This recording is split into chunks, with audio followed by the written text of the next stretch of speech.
This story is actually about a job that I had previously when I was 8 years old.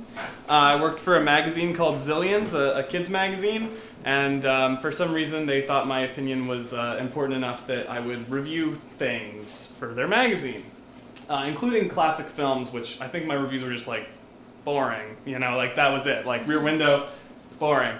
But one thing they did was they sent me a Furby, which at the time was the big craze. If you don't remember what a Furby is, it's like a little goblin covered in fur that screams in a made-up language, which I think is just some inventors like vendetta against parents for some reason. The idea is that you treat it as a pet, but I immediately was bored by this. So my sister and I had the Furby Olympics, which is basically just tossing the thing, and it would just go like, whee, because it had a little sensor in it, so it knew it was being tossed. And I don't know if we really understood what the Olympics were, but that was the Furby Olympics.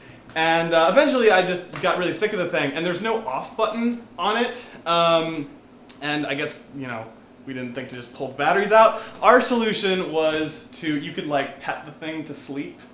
So we pet it to sleep in the basement and just walked away.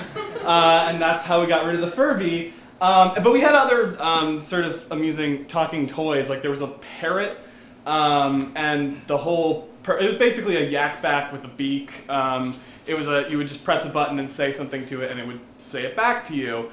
But this one was there was something a little off about it, because the way the interaction would kind of go is you'd press the button and go like, Polly, want a cracker? And then it would go, which we interpreted as voices from beyond, and it basically became our Ouija board. And then I had this little sorcerer guy, the like plastic wizard in robes, and he performed a magic trick. And the idea is you would get your spectator to pick a number in their head, and he would figure it out.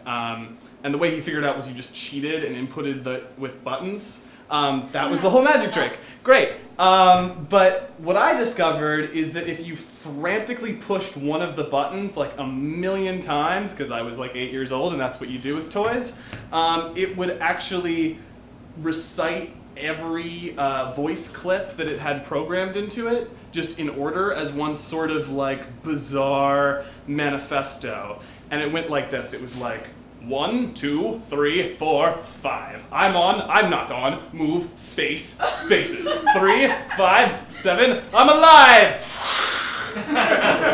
So that became the new purpose of that toy, and then there was one day where we heard this weird noise that sounded like a truck backing up, just sort of like a ee, but it just never ended.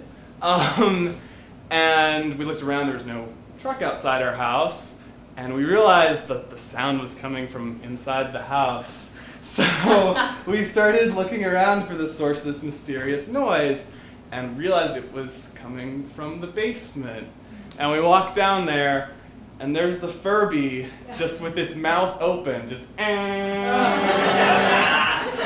I realized at that moment that I didn't learn my lesson from Pixar. Don't mess with toys. That's my story.